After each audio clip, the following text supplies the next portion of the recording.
नमस्कार, आप देख रहे हैं एबीपी टीवी न्यूज़। हरियाणा के मुख्यमंत्री मनोहर लाल खट्टर ने आज पर्यावरण दिवस पर एबीपी न्यूज़ के पत्रकारों से की बात।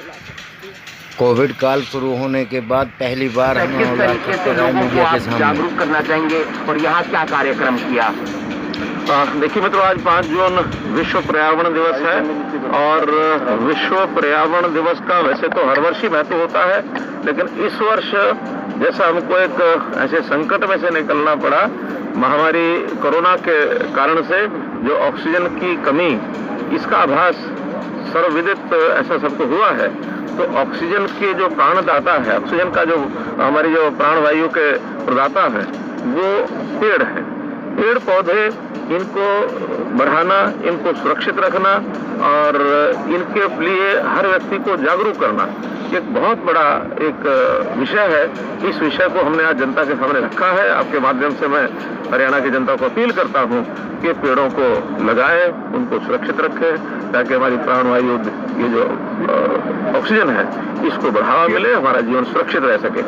आज हमने कई योजनाओं की भी घोषणा की है और कुछ का शिलान्यास भी हुआ है।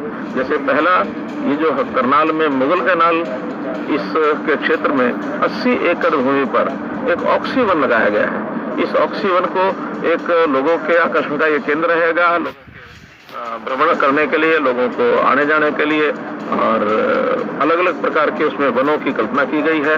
10 प्रकार के वन उसमें बनाए गए हैं। उसमें सुगंध देने वाले भी हैं, उसमें ऋषि वन जो है वो एक साधना के नाते से वो वन भी वहाँ हैं, और सुगंध देने वाले सुगंध वन भी है।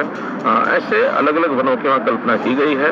तो इसका एक बहुत सुंदर स्वरूप करनाल के लोगों को निकलेगा और ये जल्दी अब शुरू हो जाएगा और कुछ वर्षों में बनकर के तैयार हो जाएगा। आपने कहा पानी को बचाना है। अगर बात कीजिए वर्षा के बाद जो पानी आता है, सभी पानी जो है नालियों में बहता है, उसके ऊपर काम क्यों नहीं किया जाता? क्योंकि शहर में सभी जगह टाइलों वाली सड़कें बना दी जाती है और उसकी तैयारी नहीं की जाती ताकि उस पानी को भी बचाया जा सके, रिजर्व किया जा सके। देखिए, हमको सारी चीजें चाहिए। पानी की रिचार्जिंग एक बहुत बड़ा विषय है, लेकिन साथ ही विकास भी चाहिए। तो उस विकास के नाते से सम्यक एक प्रयत्न करने पड़ेंगे कि जहाँ पानी रिचार्जिंग के लिए केंद्र बनाने, वहाँ रिचार्जिंग के बने। जहाँ आखिर नालियां, गलियां पक्की, ये भी चाहिए, वरना इस पानी के कारण से जो कीचड़ होता है, फिर वही हमारी लिए एक बड़ी समस्या का कारण भी बनता है। इसलिए पानी के रिचार्जिंग के केंद्र अलग बनाए जाएंगे। पूरे हरियाणा में हमने तालाब जो है, पहले हमारे जो तालाब होते थे, पानी का जो इकट्ठा होता था बरसात का, उसमें रिचार्जिंग भी होती थी। अब संयोग ऐसा है कि पिछले कई वर्षों से तालाबों की सफाई नहीं होती। पहले तालाब का जो तल होता था, उसको चिकनी मिट्टी जो बन जाती थी, उसको निकाला जाता था और चिकनी मिट्टी के उठाने के बाद नीचे कोरस मिट्टी निकलती थी। उस कोरस मिट्टी से पानी की रिचार्जिंग होकर के तालाब का पानी का उपयोग भी होता था, जमीन में पानी जाता भी था, वापस हमारे उपयोग में आता था। लेकिन कई वर्षों से इसको ध्यान नहीं दिया गया।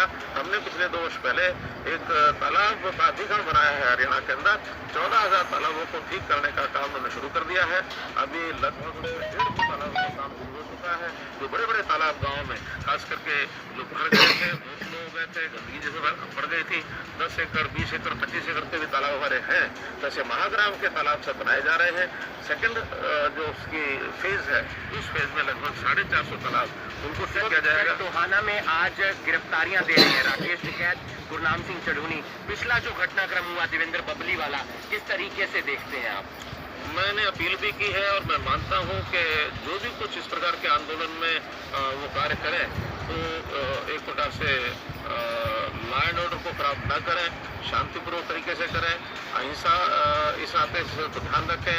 तो शांतिपूर्वक करने वाले प्रदर्शन को हम नहीं रोकेंगे, लेकिन अगर कहीं लॉ एंड ऑर्डर की स्थिति बिगड़ती है तो उसको संभालने के लिए हमें आज के इस कार्यक्रम को न होने के लिए किसानों ने चेतावनी दे रखी थी। सभी इलाकों को सील किया गया, अतिरिक्त सुरक्षा बल यहाँ पर लगाया गया, रैपिड एक्शन फोर्स लगाई गई और कार्यक्रम भी 1 घंटा देरी से था। आप भी पहले आए हैं, तो क्या लगता है कि किसानों को? ये प्रशासन का काम है, प्रशासन जैसा करता है हम उसके हिसाब से ही करते हैं।